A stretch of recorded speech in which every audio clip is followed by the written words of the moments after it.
learners. Today in this class I am going to discuss about clause. What is the function of clause and how many types of clause and what are they, and how can we identify the clauses, different clauses in a sentence. For your better understanding, I am switching in Bangla. প্রিয় ভর্তি পরীক্ষার্থী এবং job seeker যারা চাকরির জন্য পরীক্ষা দিচ্ছ এবং যারা এইচএসসি পরীক্ষার্থী এবং যারা এইচএসসিতে পড়াশোনা করছো তাদের জন্য ক্লাসটি খুবই গুরুত্বপূর্ণ। সাথে সাথে যারা 9-10-এ আছো তাদের জন্য গুরুত্বপূর্ণ, কারণ তোমরা যখন simple complex compound sentence change করবা বা বুঝবা তখন কিন্তু ক্লোজ ছাড়া হবে না। ক্লোজ সিম্পল কমপ্লেক্স কম্পাউন্ডের পূর্ব শর্ত। So you have to understand the clause, then you have to understand simple complex compound. You understand? So this is the very important class for the student of admission seeker, job seekers, HSC and SSC students. প্রিয় শিক্ষার্থী,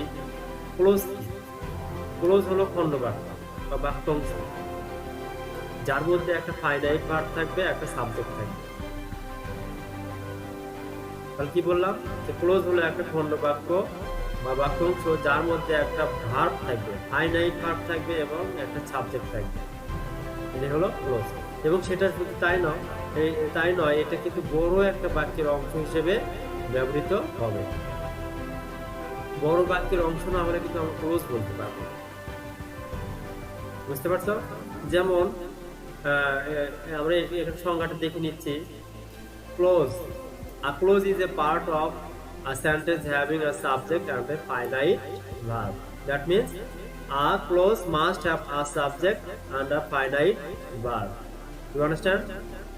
Example দেখো, do the work as I told you. আমি যেভাবে বলি সেভাবে কাজটি করো। এখানে দুইটা সেন্টেন্স আছে, ক্লোজ আছে। দেখো, do the work, এই পুরোটা কিন্তু একটা সেন্টেন্স, আর মধ্যে দুটো ক্লোজ আছে। do the work এই পর্যন্ত একটা ক্লোজ, আর as I told you এই পর্যন্ত আরেকটা ক্লোজ। তুমি লক্ষ্য করলে দেখবা যে do the work কাজটি করো এই পর্যন্ত কিন্তু যদি আমি লিখি তাহলে কিন্তু অর্থ সম্পূর্ণ হয়ে যাচ্ছে। কিন্তু যখন আমি বলবো as I told you, যেভাবে আমি বলি কি, এটা কিন্তু অর্থ সম্পূর্ণ হয়নি। কিন্তু যখন আমি do the work এর সাথে যখন আমি as I told লাগাবো তখন কিন্তু পুরোটা মিলে একটা অর্থ সম্পূর্ণ হচ্ছে। তাহলে আমরা এখানে দেখতে পাচ্ছি যে এক ধরনের ক্লোজ সম্পূর্ণ অর্থ প্রকাশ করে কারোর উপর নির্ভর না হয়ে, আবার আরেক ধরনের ক্লোজ কি করে, এই ক্লোজের উপর নির্ভর হয়ে অর্থ প্রকাশ করে, তার মানে একা একা অর্থ সম্পূর্ণ করতে পারে না এরকম। তাহলে এখানে দুইটা ক্লোজ পাইছি আমরা, যে একটা নির্ভরশীল আর একটা অনির্ভরশীল। মানে একটা ক্লোজের উপর নির্ভর করে অর্থ প্রকাশ করতেছে, আর একটা ক্লোজ নিজে নিজে অর্থ সম্পূর্ণ করতেছে। তাহলে যখন ও নিজে নিজে অর্থ সম্পূর্ণ করে সেই ক্লোজকে আমরা কি ক্লোজ বলতে পারি? অবশ্যই প্রিন্সিপাল ক্লোজ। তাহলে ক্লোজ, আরেকটা ক্লোজ আমি আলোচনা করব পরে একটু। ক্লোজ হলো 3 প্রকার। ক্লোজ কয় প্রকার? 3 প্রকার। একটা হলো প্রিন্সিপাল ক্লোজ, আরেকটা হলো সাবঅর্ডিনেট ক্লোজ, আরেকটা হলো কোঅর্ডিনেট ক্লোজ। You understand? এখন দেখো আমরা এখানে প্রিন্সিপাল ক্লোজটা নিয়ে একটু আলোচনা করে দেখতে পাবো। যে ক্লোজে একটি সাবজেক্ট এবং একটি ফাইনাইট ভার্ব থাকবে, এটাই হলো প্রিন্সিপাল ক্লোজ। আচ্ছা, যেমন এভরিবডি লাইকস হিম, সবাই তাকে পছন্দ করে, because he is very gentle. পুরোটা মিলে কিন্তু একটা সেন্টেন্স। কি সেন্টেন্স? Complex sentence. আচ্ছা, তাহলে এভরিবডি লাইকস হিম এতটুকু যদি আমি আলাদা করি, এটা কিন্তু অর্থ আলাদা করলেও হবে, কিন্তু কারণ সে হয় ভদ্র, সৎ। জেন্টল মানে কি? ভদ্র। আচ্ছা, কারণ সে হয় ভদ্র, কারণ কি? এতে কারণ থাকার জন্য সেন্টেন্সের অর্থটা কিন্তু সম্পূর্ণ হয়নি। তাহলে এটা হলো সাবঅর্ডিনেট ক্লোজ, আর এভরিবডি লাইকস হিম এটা হলো প্রিন্সিপাল ক্লোজ। দেখো, এর মধ্যে কিন্তু একটা সাবজেক্ট আছে এভরিবডি এবং ভার্ব আছে লাইকস। এর মধ্যেও একটা সাবজেক্ট আছে হি এবং ইজটা হলো ভার্ব, কিন্তু এটা সাবজেক্ট ভার্ব থাকা সত্ত্বেও অর্থ সম্পূর্ণ করেনি। অর্থ সম্পূর্ণ করার জন্য এটা কিন্তু পুরোটা এভরিবডি লাইকস হিম এর উপর ডিপেন্ড করতেছে। তাহলে এভরিবডি লাইকস হিম এটা হলো প্রিন্সিপাল ক্লজ, আর এটা হলো সাবঅর্ডিনেট ক্লজ। আশা করি বিষয়টি বুঝতে পারছো। এখন প্রিন্সিপাল ক্লজ আমরা আরেকটা নাম দিতে পারি, সেটা হলো মেইন ক্লজ অথবা ইন্ডিপেন্ডেন্ট ক্লজ। এটা কারোর উপরে নির্ভরশীল না, শুধু বাক্যের সাথে থাকবে, কিন্তু এটা একা একা অর্থ সম্পূর্ণ করতে পারে বাক্য থেকে যদি আমি আলাদা করি। বুঝতে পারছো? আচ্ছা, এবার আমরা সাবঅর্ডিনেট ক্লজটা দেখি। এখানে কিছু শেখার আছে, আমরা শিখব। সাবঅর্ডিনেট ক্লজটা হলো, এর আরেকটা নাম হলো ডিপেন্ডেন্ট ক্লজ। সাবঅর্ডিনেট ক্লজ অথবা ডিপেন্ডেন্ট ক্লজ নির্ভরশীল একটা ক্লজ। কার উপর নির্ভর করে? এটা কিন্তু প্রিন্সিপাল ক্লজের উপর নির্ভর করে। সাবঅর্ডিনেট ক্লজের আরেকটা নাম হলো ডিপেন্ডেন্ট ক্লজ। তাহলে যে ক্লজে একটি সাবজেক্ট থাকবে এবং একটি ভার্ব থাকে, ফাইনাইট ভার্ব, এক বা একাধিক নন ফাইনাইট ভার্ব থাকতে পারে। এটা প্রিন্সিপাল ক্লজেও থাকতে পারে এবং সাবঅর্ডিনেট ক্লজেও থাকতে পারে। নন ফাইনাইট ভার্ব থাকতে পারে এক বা একাধিক, কিন্তু ফাইনাইট ভার্ব একটাই থাকবে। আচ্ছা, যাই হোক, এবং এটা কিন্তু প্রিন্সিপাল ভার্বের উপর নির্ভরশীল করে সাবঅর্ডিনেট ক্লজ যেটা সেটা। যেমন উদাহরণ দেখো, আনলেস ইউ ওয়ার্ক হার্ড, যদি না তুমি কঠোর পরিশ্রম করো, ইউ উইল ফেইল, তুমি ফেল করবে। তাহলে ইউ উইল ফেইল এখানে কি? প্রিন্সিপাল ক্লজ, আর আনলেস ইউ ওয়ার্ক হার্ড এটা হলো সাবঅর্ডিনেট ক্লজ। এখন তোমাকে সহজ বুদ্ধি যেটা শিখিয়ে দিচ্ছি সেটা হলো যে সাবঅর্ডিনেট ক্লজ কি দিয়ে শুরু হলে, মানে কিভাবে চিনবে এটা সাবঅর্ডিনেট ক্লজ। তাহলে সাবঅর্ডিনেট ক্লজ কি দিয়ে শুরু হবে? ইফ দিয়ে শুরু হবে, though, although, as, since, so, that, that, because, until, till, unless, when. তারপরে আর কি আছে? WH word, where, why, who, which, before, how, whether, তারপরে while, after, then, lest, what, whom, whose ইত্যাদি। এইগুলো দিয়ে যে ক্লোজটা শুরু হবে সেটা হলো সাবঅর্ডিনেট ক্লোজ। সহজ বুদ্ধি। আচ্ছা, যেমন এখানে দেখো, run fast, lest you should miss the bus, কিন্তু দৌড়ো নইলে কিন্তু বাসটা মিস করবে। আচ্ছা, হি ওয়েন্ট অ্যাব্রড, সে বিদেশ গিয়েছিল।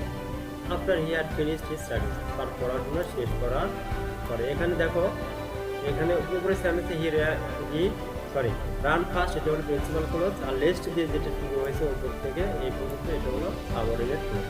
আর এখানে হি ওয়েন্ট অ্যাব্রড এটা হলো প্রিন্সিপাল ক্লজ, আর আফটার থেকে শুরু করে শেষ পর্যন্ত এটা হলো সাবঅর্ডিনেট ক্লজ।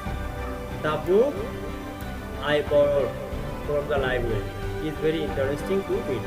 এখানে দেখো, the book is very interesting to read, এই পর্যন্ত হলো প্রিন্সিপাল ক্লজ, দ্য বুক থেকে এই পর্যন্ত। আর মাঝখানে যে ক্লজটা ঢুকে গেছে, I borrowed from the library, এটা হলো সাবঅর্ডিনেট ক্লজ। সাবঅর্ডিনেট ক্লজ আশা করি বুঝতে পারছো। এবার আমরা সাবঅর্ডিনেট ক্লজ আবার 3 ভাগে ভাগ হচ্ছে সেটা একটু দেখি। সাবঅর্ডিনেট ক্লজ আবার 3 ভাগে ভাগ করছি আমরা। তাহলে কি, প্রথমে আসে অ্যাডজেক্টিভ ক্লজ। অ্যাডজেক্টিভ ক্লজটা আমরা একটু পরে দেখি, তারপরে আমরা নাউন ক্লজটা আগে দেখে আসি। সাবঅর্ডিনেট ক্লজ হলো কয় প্রকার? 3 প্রকার। একটা প্রথমে যেটা আছে সেটা হলো নাউন ক্লজ। নাউন ক্লজটা কি? নাউনটা কি? নাউন হলো নেমিং ওয়ার্ড। তাহলে নাউন ক্লজটা যে জিনিস, নাউন ফ্রেজটাও একই জিনিস আর নাউনটাও একই জিনিস। নাউন আমরা জানি 5 জায়গায় বসে। আমি এর উপরে একটা ক্লাস নেব। নাউন এর অবস্থান 5 জায়গায়, বাক্যে নাউন সর্বোচ্চ 5টি জায়গাতে বসতে পারে। দেখো তাহলে নাউন ক্লজটাও কি করে? 5 জায়গাতেই বসে বাক্যে। তাহলে সে 5 জায়গায় কি, আমি একবার তোমাদের বলে দিচ্ছি। সাবজেক্ট হিসেবে, অবজেক্ট হিসেবে, কেস ইন অ্যাপোজিশন হিসেবে, প্রিপোজিশনাল অবজেক্ট হিসেবে এবং কমপ্লিমেন্ট হিসেবে। বুঝতে পারছো? তাহলে নাউন ক্লজটাও ঠিক এই 5 জায়গাতেই বসবে। অর্থাৎ বাক্যের এই 5 জায়গায় যে ক্লজটা থাকবে, যে সাবঅর্ডিনেট ক্লজটা থাকবে সেটা হবে নাউন ক্লজ। বুঝতে পারছো? আচ্ছা, যেমন that he will accept the job is certain. তাহলে এই যে দ্যাট থেকে শুরু করে জব পর্যন্ত এটা হলো একটা ইজ ভার্বের সাবজেক্ট। তাহলে এটা কিন্তু একটা দেখো ক্লোজ, এটা একটা ক্লোজ কি সাবজেক্টের জায়গায় বসছে।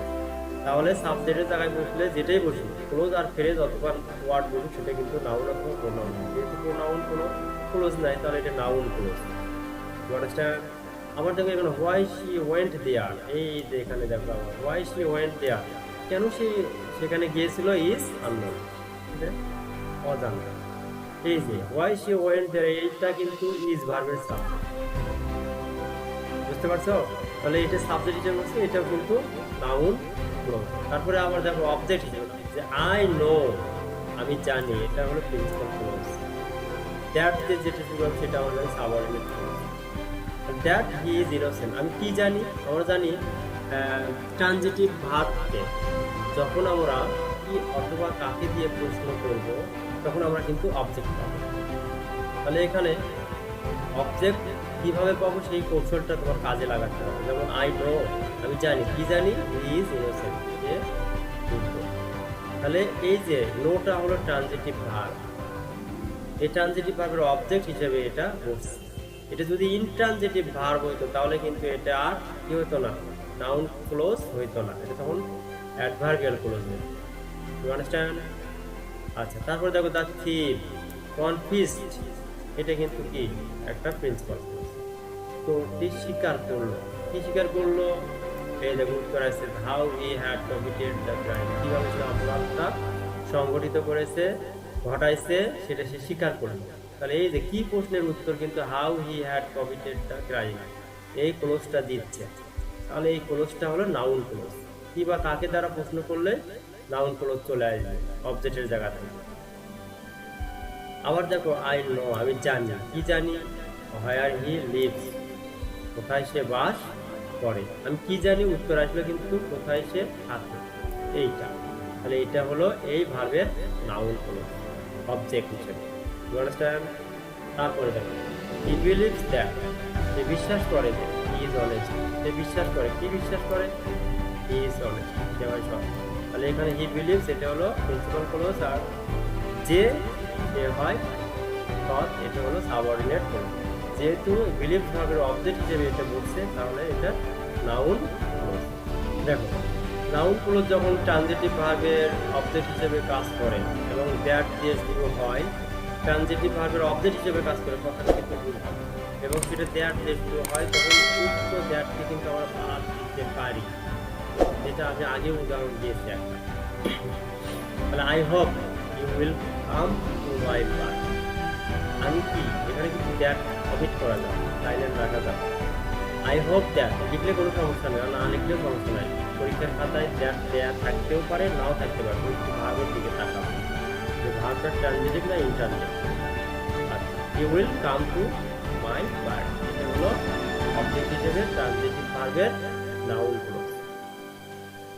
বুঝতে পারছো? তারপরে দেখো noun clause as a object, as an object of preposition, মানে প্রিপজিশনের পরে নাউন ক্লোজ কিভাবে অবজেক্ট হিসেবে বসে সেটা একটু দেখো। আচ্ছা, আই নো নাথিং, আমি কিছুই জানি না, except what he told me, সে যা বলেছে তাছাড়া আমি কিছুই জানি না। এই যে এক্সেপ্টটা কি, এক্সেপ্ট এটা হলো প্রিপজিশন, ব্যতীত, ছাড়া। তাহলে এই প্রিপজিশনের পরে দেখো একটা ক্লোজ আছে, হোয়াট হি টোল্ড মি। তাহলে প্রিপজিশন আমরা জানি প্রিপজিশনের পরে যদি একটা ওয়ার্ড থাকে সেটা নাউন হবে, প্রিপজিশনের পরে যদি দুইটা ওয়ার্ড থাকে সেটা নাউন হবে। প্রিপজিশনের পরে যদি দুইটা ওয়ার্ড থাকে, প্রথমটা অ্যাডজেক্টিভ তারপর একটা নাউন। আবার প্রিপজিশনের পরে যদি তিনটা ওয়ার্ড থাকে তাহলে প্রথমটা অ্যাডভার্ব, তারপরে অ্যাডজেক্টিভ, তারপরে নাউন। এই সূত্রগুলো তোমাদের কাজে লাগাতে হবে এখানে। তাহলে এখানে দেখো যে প্রিপজিশনের পরে একটা ক্লোজ আছে, তাহলে এটা নাউন ক্লোজ। প্রিপজিশনের পরে যদি একটা ফ্রেজ থাকে সেটা নাউন ফ্রেজ। You understand? আর প্রিপজিশনের পরে যদি একটা ওয়ার্ড থাকে সেটা নাউন। যেভাবে অ্যাডমিশন পরীক্ষায় তোমাকে প্রশ্নগুলো সিলেক্ট করতে হবে, মানে উত্তরগুলো সিলেক্ট করতে হবে চিন্তা ভাবনা করে, হুটহাট করে উত্তর করা যাবে না, তোমাকে অবশ্যই চিন্তা করে উত্তর করতে হবে। আচ্ছা, noun clause as appositive. Appositive মানে কি? পাশাপাশি। অ্যাপোজিশন মানে পাশাপাশি। কিভাবে দুটা নাউন ক্লোজ অথবা একটা নাউন আর একটা নাউন ক্লোজ পাশাপাশি থাকে দেখো কিভাবে। দ্য ফ্যাক্ট, ঘটনাটি, সত্য ঘটনাটি, that he has come that he has become a criminal, এই যে that he has become a criminal, এটা কি? এটা কিন্তু ফ্যাক্ট, সত্য ঘটনা। তাহলে এই ফ্যাক্টটা হলো সে একটা ক্রিমিনাল হয়েছে, তাহলে এই ফ্যাক্টও যা আর সে একটা ক্রিমিনালও হয়েছে, পাশাপাশি দুইটা নাউন বসছে। আর এটি কিন্তু নাউন ঠিকই, কিন্তু নাউন ক্লোজ, নাউনে যেটা নাউন ক্লোজও সেইটা। তাহলে ফ্যাক্টের একটা আর একটা রূপ হলো কি, যে ক্রিমিনাল, কিভাবে সে ক্রিমিনাল হয়েছে, এটাই ফ্যাক্ট। মানে এটা হলো পজিশন হিসেবে নাউন ক্লোজের ব্যবহার। তারপর 2 নম্বরে দেখো দ্য নিউজ। নিউজটা কি, এই দেখো এটা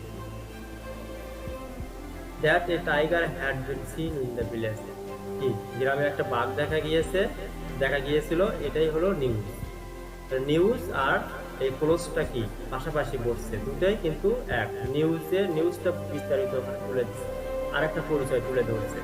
তাহলে এখানে নিউজের পজিশন হিসেবে বলছে that a tiger had been seen in the village, এটা হলো নাউন ক্লোজ। বুঝতে পারছো?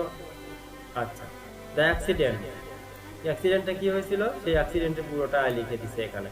That a car crashed against a tree start.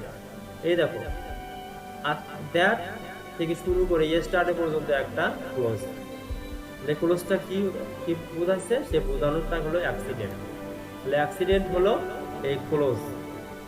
তাহলে এইটা আর এইটা একই জিনিস, একই পরিচয়। তাহলে এই অ্যাক্সিডেন্টটা হলো, সরি, এই ক্লোজটা হলো অ্যাক্সিডেন্টের অপোজিট। বুঝতে পারছো? এইভাবে নাউন ক্লোজ অপোজিটিভ হিসেবে ব্যবহৃত হয়। আচ্ছা, তারপরে আরো আছে, যেমন কমপ্লিমেন্ট হিসেবে ব্যবহৃত হইতে পারে। সেটা তুমি দেখলে কমপ্লিমেন্টটা কি, পরিপূরক। মাঝখানে একটা লিঙ্কিং ভার্ব থাকবে, লিঙ্কিং ভার্বের আগে এবং পরে যদি একই ব্যক্তি বা বস্তু থাকে সেটাই হলো লিঙ্কিং ভার্ব, পরেরটা হলো কমপ্লিমেন্ট। ঠিক আছে? আচ্ছা, সেটা সাবজেক্টিভ কমপ্লিমেন্টও হতে পারে, অবজেক্টিভ কমপ্লিমেন্টও হইতে পারে। আচ্ছা, প্রশ্ন সলভ করবো, এগুলো আসলে ক্লিয়ার হয়ে যাবা যে কমপ্লিমেন্ট হিসেবে কীভাবে। তাহলে নাউন ক্লোজ আশা করি বুঝতে পারছো। এখন আমরা অ্যাডজেক্টিভ ক্লোজটা দেখি, যে অ্যাডজেক্টিভ ক্লোজ আর অ্যাডজেক্টিভের মধ্যে কোনো পার্থক্য নাই, তবে অ্যাডজেক্টিভটা নাউনের আগে বসতে পারে, পরেও বসতে পারে। কিন্তু অ্যাডজেক্টিভ ক্লোজটা কি, নাউনের পরেই বসে। যেমন উদাহরণ দেখো, আচ্ছা, এখন এই অ্যাডজেক্টিভ ক্লোজ অথবা রিলেটিভ ক্লোজটা তুমি যদি একটু ভালোভাবে বুঝতে চাও, তাহলে পিসি দাসের বই থেকে একটু পড়ে আসবা যে রিলেটিভ প্রোনাউনটা কি, তাহলে তুমি এখানে বুঝতে পারবা আরো ভালোভাবে।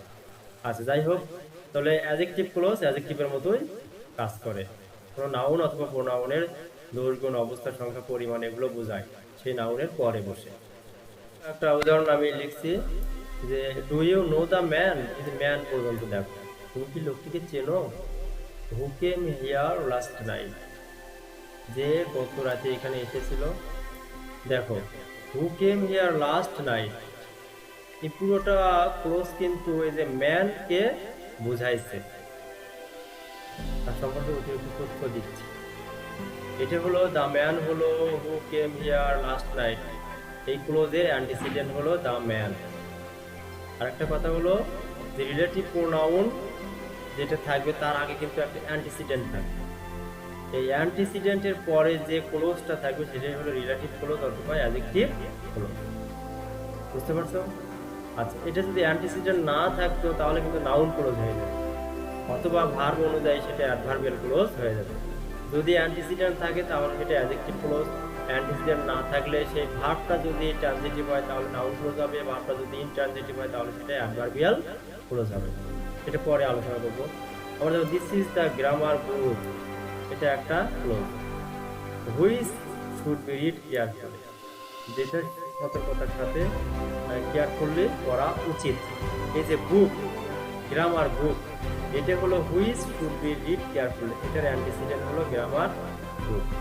আর হুইচ থেকে শেষ পর্যন্ত এটা হলো রিলেটিভ ক্লোজ অথবা অ্যাডজেক্টিভ ক্লোজ। বুঝতে পারছো? দিস ইজ দ্য ম্যান, এই যে ম্যানটা এখানে অ্যান্টিসিডেন্ট, এবং দ্যাট থেকে শুরু করে শেষ পর্যন্ত এটা হলো রিলেটিভ ক্লোজ অথবা অ্যাডজেক্টিভ ক্লোজ। কারণ ম্যান সম্পর্কে এটা অতিরিক্ত তথ্য দিচ্ছে, এটা হলো রিলেটিভ ক্লোজ। আবার দেখো the boy to whom you have disclosed the secret, এই দেখো টু হোম থেকে শুরু করে এই যে সিগারেট পর্যন্ত এটা একটা ক্লোজ। কি ক্লোজ? অ্যাডজেক্টিভ ক্লোজ, কারণ এই যে দা বয় এটা হলো অ্যান্টিসিডেন্ট। বুঝতে পারছো? এখানে একটা জিনিস দেখো যে উপরোক্ত বাক্যগুলো হু, হুইচ, দ্যাট, হোম এগুলো রিলেটিভ প্রোনাউন, কারণ এগুলোর পূর্বে কি হয়েছে?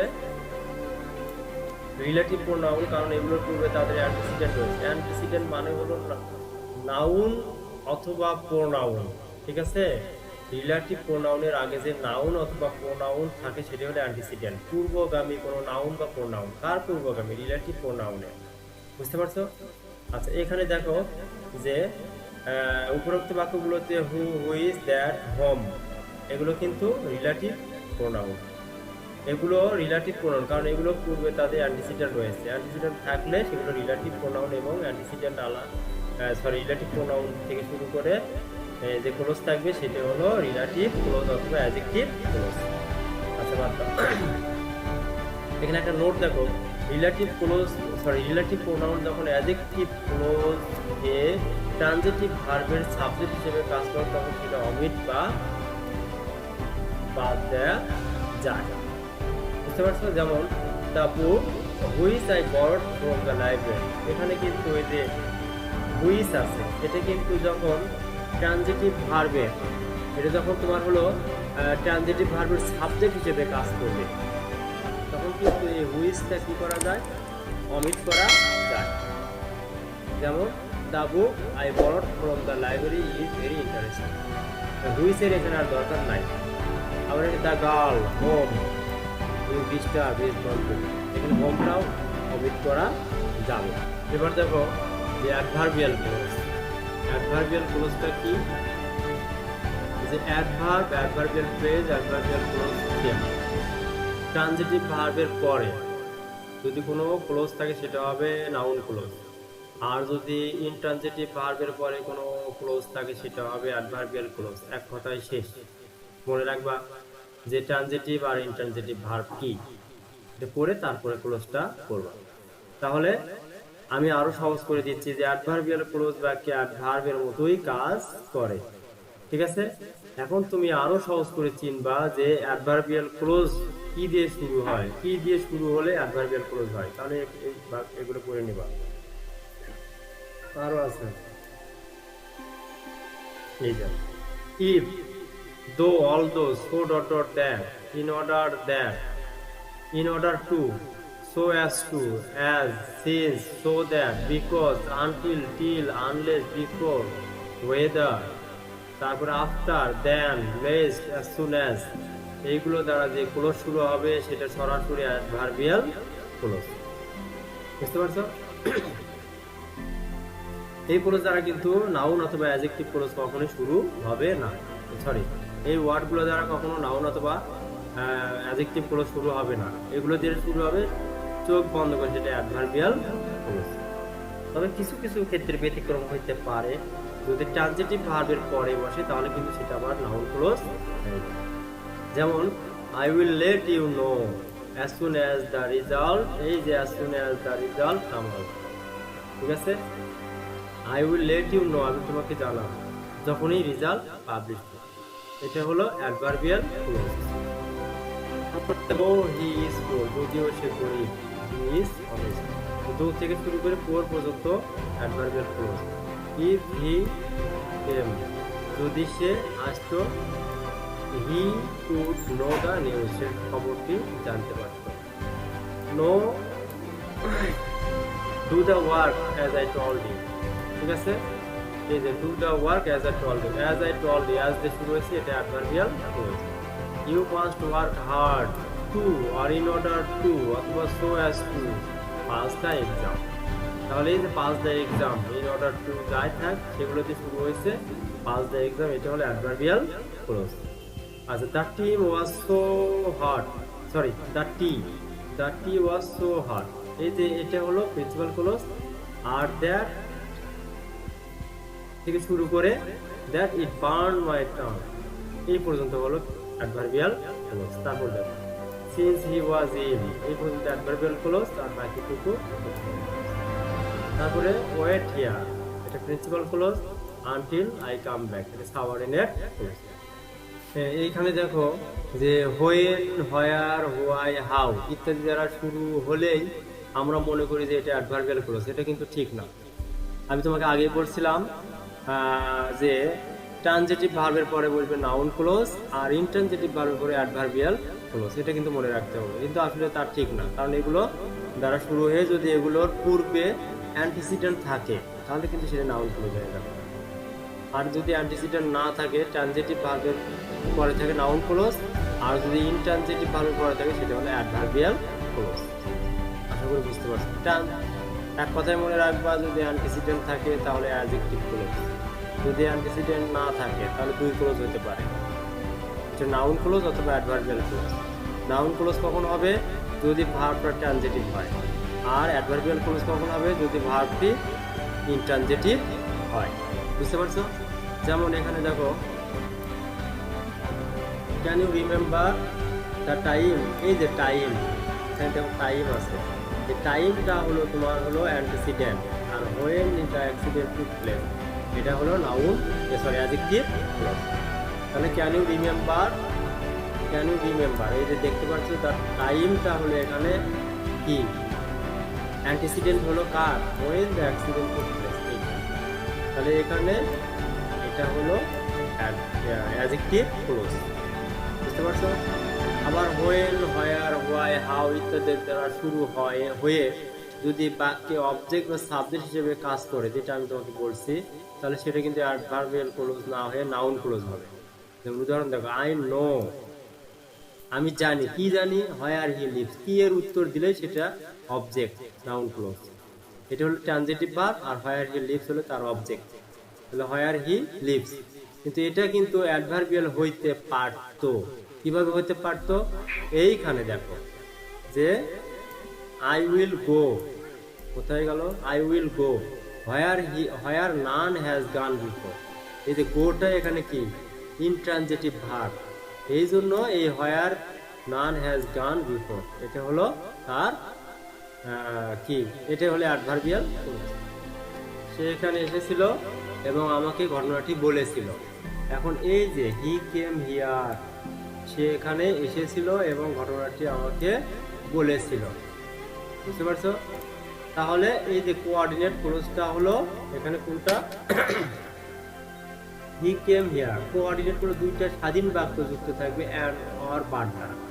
তাহলে হি কেম হিয়ার এটা একটা স্বাধীন বাক্য, কারণ এটা পুরোটাই অর্থ কিন্তু সম্পূর্ণ হয়েছে। তারপর দেখো and he told me the fact, এবং আমাকে সত্য ঘটনাটি বলেছিল, এটাও কিন্তু একটা স্বাধীন বাক্য, এর কোনো অসম্পূর্ণ কোনো অর্থ নাই। এই জন্য যে এই যে অ্যান্ড দেখো, এখানে অ্যান্ডটা হলো কোঅর্ডিনেট কনজাংশন, এবং কোঅর্ডিনেট কনজাংশনের দুই পাশে কিন্তু দুইটা স্বাধীন বাক্য আছে, আর দুইটা স্বাধীন বাক্যই হলো কোঅর্ডিনেট। সোজা কথা, যদি কি থাকে কোঅর্ডিনেট কনজাংশন দ্বারা দুইটা স্বাধীন বাক্য যুক্ত থাকে, বা প্রিন্সিপাল ক্লোজ যুক্ত থাকে, অথবা ইন্ডিপেন্ডেন্ট ক্লোজ যুক্ত থাকে, অথবা মেইন ক্লোজ যুক্ত থাকে, তাহলে সেই মেইন ক্লোজগুলোকে বলে কি? Coordinate close. তাহলে আমি ক্লাস শেষ করার আগে আরেকবার রিভাইজ দিয়ে যাচ্ছি, ভালো করে কথাগুলো মনোযোগ দিয়ে শুনবা। ক্লোজ হলো খণ্ড বাক্য বা বাক্য অংশ, এটা বড় একটা বাক্যের অংশ হিসেবে কাজ করে, ঠিক আছে, ব্যবহৃত হয়। ক্লোজ হলো তিন প্রকার: principal clause, or main clause, or independent close. তার মধ্যে একটা ফাইনাইট ভার্ব থাকবে, একটা সাবজেক্ট থাকবে। দুই নম্বরটা হলো ডিপেন্ডেন্ট ক্লোজ অথবা সাবঅর্ডিনেট ক্লোজ। এই ক্লোজের মধ্যেও একটা সাবজেক্ট থাকবে এবং একটা ফাইনাইট ভার্ব থাকবে। আর এই ক্লোজটা শুরু হবে কি দিয়ে? যে ওয়ার্ডগুলো আমি তোমাদের বলছি, WH ওয়ার্ড দিয়ে শুরু হবে, অথবা টিল, আনটিল, দো, অলদো, ইফ এইগুলো দিয়ে শুরু হবে। এটা হলো ডিপেন্ডেন্ট ক্লোজ অথবা সাবঅর্ডিনেট ক্লোজ। এই ক্লোজটা আবার তিন প্রকার: noun clause, adjective clause, adverbial close. Noun clause নিয়ে আমি আলোচনা করে ফেলছি, অ্যাডজেক্টিভ ক্লোজ নিয়ে আলোচনা করে ফেলছি, অ্যাডভার্বিয়াল ক্লোজ নিয়েও আলোচনা করে ফেলছি। আশা করি ক্লোজ সম্পর্কে পরিষ্কার ধারণা পাইছো। এখন শোনো, যেটা তোমাদের করতে হবে, ক্লোজটা বারবার প্র্যাকটিস করবা। পিসি দাস থেকে অনেকগুলো ক্লোজ মার্কার আছে, এগুলো মুখস্থ করে ফেলবা এবং যে অ্যাডমিশনের গাইডটা কিনছো যেটা যেটা কিনবা সেটাই দিয়ে হবে, বেশি কেনার দরকার নাই। এবং সুন্দর করে এই ক্লোজগুলো আইডেন্টিফাই করা শিখবে। যদি কোনো সমস্যা ফিল করো আমার কমেন্ট বক্সে কিন্তু অবশ্যই জানাবা। আর চ্যানেলটি সাবস্ক্রাইব করে না থাকলে এখনই সাবস্ক্রাইব করবা। ভালো থাকো, সুন্দর থাকো, সুস্থ থাকো।